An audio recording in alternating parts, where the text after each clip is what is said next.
Hi hello வணக்கம். தாமஸ்கேஜ் டபஸ்டின் டைரக்ஷன்ல இந்த படத்தோட ஸ்டோரி பத்தி பார்ப்போம்.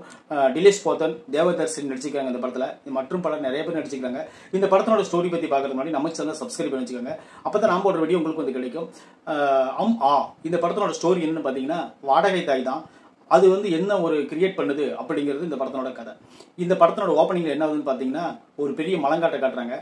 அந்த மலங்காட்டுல ஒரு அம்மா தன்னோட குழந்தையை வச்சுக்கிட்டு 100 நாள் வேலைக்கு போயிட்டு இருக்கிறாங்க. அதாவது இந்த வாய்க்கா வரப்பெல்லாம் வெட்டுறதுக்கெல்லாம், அந்த மலையில் இருக்கிற செடி கொடிகள் அகற்றுறதுக்கு இந்த மாதிரி வேலை செஞ்சுட்டு இருக்கிறாங்க.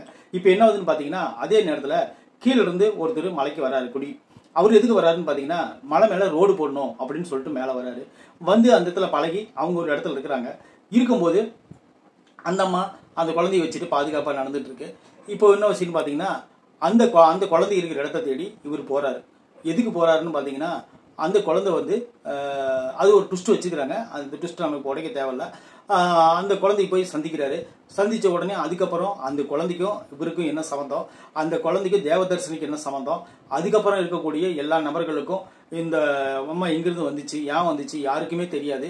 ஆனா வந்திருக்கக்கூடிய அந்த ரோடு போடுறதா சொல்லிட்டு வந்திருக்கக்கூடிய அவர் அந்த நபர் வந்து ஒரு போலீஸ் அப்படிங்கிறது பின்னாடி தான் தெரியும். இந்த கதைக்கு ஒரு ஒன்லைன் ஸ்டோரி தான் இது. ஒரு பெருசா பயங்கரமான ஸ்டோரி எல்லாம் கிடையாது. ஒரு ஒன்லைன் ஸ்டோரி தான். இந்த ஸ்டோரி வந்து ஒரு நாடகத்தன்மையா எடுத்துட்டாங்களோ அப்படின்னு சொல்லி நம்ம யோசிக்க தோணுது. நிறைய சீன்கள் வந்து இந்த படத்துல வந்து ரொம்ப ஸ்லோவாகவும் லென்த்தாகவும் எடுத்து வச்சிருக்காங்க. இன்னொரு விஷயம் என்னன்னு பாத்தீங்கன்னா, அந்த மலைக்காட்டை காட்டும் போது அவ்வளவு அழகா காட்டுவாங்க. ஃபர்ஸ்ட் ஓப்பனிங் எல்லாம் பாத்தீங்கன்னா ஒரு 10 நிமிஷத்துக்கு நீங்க வந்து வேற லெவல் படத்துல வந்து உட்காந்துருக்கோம் அப்படின்னு நீங்க நினைப்பீங்க. ஆனா எமோஷனல் கனெக்ட் வந்து கிளைமேக்ஸ்ல வந்து சரியா கொடுத்திருந்தது கூட இடையில் வரக்கூடிய சீன்கள் வந்து ஒரு நாடகம் பார்த்த ஒரு திருப்தி தான் நம்மளுக்கு கொடுத்துச்சு. இந்த படத்துல ஒரு முக்கியமா நம்ம சொல்ல வேண்டிய கேரக்டர் யாருன்னு பாத்தீங்கன்னா, நம்ம தமிழ் நடிகை தேவதர்ஷினி தான். அவங்க வந்து ஒரு அம்மா கேரக்டர்ல அப்படி ஒரு சூப்பரான நடிப்பை கொடுத்திருப்பாங்க. அவங்களா அப்படின்னு சொல்லிட்டு நம்ம கொஞ்ச நேரம் உத்து பார்த்து தான் கண்டுபிடிக்கணும். அந்த மாதிரி அந்த கேரக்டர்ல ஒன்றி இருப்பாங்க. ஒரு விஷயம் என்னன்னு பாத்தீங்கன்னா, அந்த வேலை செய்யற இடத்துலும் சரி, அதுக்கப்புறம் அந்த குழந்தைய அவர் தொட போகும்போது அப்படியே ஒரு விமர்சனம் காட்டுவாங்க பாருங்க. அது உண்மையிலே நம்மளே மெய் சிலிர்க்க வைக்கும்.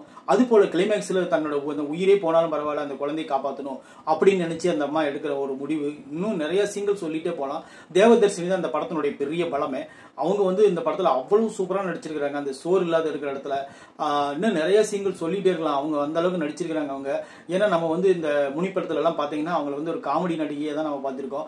இந்த படத்துல வந்து இவ்வளவு ஒரு எமோஷனல் போட்டு நடிக்கிறாங்கன்னா இவங்களுக்குள்ள வேற ஒரு திறமை இருக்கு அப்படின்னு சொல்லி நம்பலாம். ஏன்னா அந்த மாதிரி தான் இந்த படத்துல நடிச்சிருப்பாங்க. அது போல இந்த படத்தில் நடிச்சிருக்கிற எல்லாருமே சூப்பரா நடிச்சிருப்பாங்க. குறிப்பா அந்த டீ கடையில் உட்கார்ந்து இருக்கிற அந்த கண்ணு தெரியாத ஒரு கேரக்டர், பெரிய ஒரு கேரக்டர் காட்டுவாங்க. உண்மையிலே அந்த கேரக்டர் வேற லெவல் இருக்கும். ஒரு சீன் பண்ணுவார் அந்த இடத்துல, நம்மளுக்கே அள்ளூட்டுரும். அந்த மாதிரி ஒரு சீன் இருக்கு. அந்த சீனை பாத்தீங்கன்னா கண்டிப்பா உங்களுக்குள்ளேயும் ஒரு வைப்ரேஷன் உருவாகும். ஒரு சீன் வச்சிருக்காங்க இந்த படத்துல. அப்புறம் அது போல அந்த மாதிரி ஒரு 10 சீன் வச்சிருந்தா கூட இந்த படம் வந்து நம்ம பாராட்டிருக்கலாம். ஆனா இருந்தாலும் இத்தனை பேர் இவ்வளவு நடிப்பு போட்டு இத்தனை வழி பண்ணி ஒரு நாடகம் பார்த்த ஒரு திட்டம் கிடைச்சது தவிர இந்த படம் வந்து ஒரு பெருசா நம்ம இம்பாக்டா பண்ணல.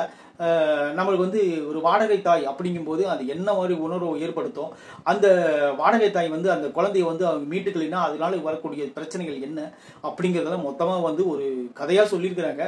ஆனா இருந்தாலும் இது 2 மணி நேரத்துக்கு உண்டான கதை கிடையாது. ஒரு ஷார்ட் பிலிம்லயே கூட இந்த படத்தை எடுத்திருக்கலாம். ஆனா இவங்களும் லென்த் எடுத்து எதுக்கு வச்சிருக்காங்கன்னு தெரியல. மலையாள படங்கள் நான் பார்த்து நிறைய படங்களை பார்த்து வியந்திருக்கிறோம். இன்னொரு விஷயம் பாத்தீங்கன்னா, இந்த படம் மலையாள படம் தான். ஆனா இருந்தாலும் இந்த அளவுக்கு ஸ்லோ தேவையில்லை. இது வந்து 2 மணி நேரத்துக்கு உண்டான கதையே இதுல இல்லை. ஒரு 3/4 மணி நேரத்துக்குள்ளே இந்த படத்தை எடுத்து முடிச்சிடலாம். அவ்வளவுதான் இந்த கதை, வேற ஒன்றும் கிடையாது. அம்மா அப்படிங்கிற படத்தை நீங்க பார்க்கணும்னு ஆசைப்பட்டீங்கன்னா போய் பாருங்க. தியேட்டர் ரிலீஸ் ஆயிருக்கு. இந்த படத்தினோட ஸ்டோரி பத்தி பார்த்துட்டோம்.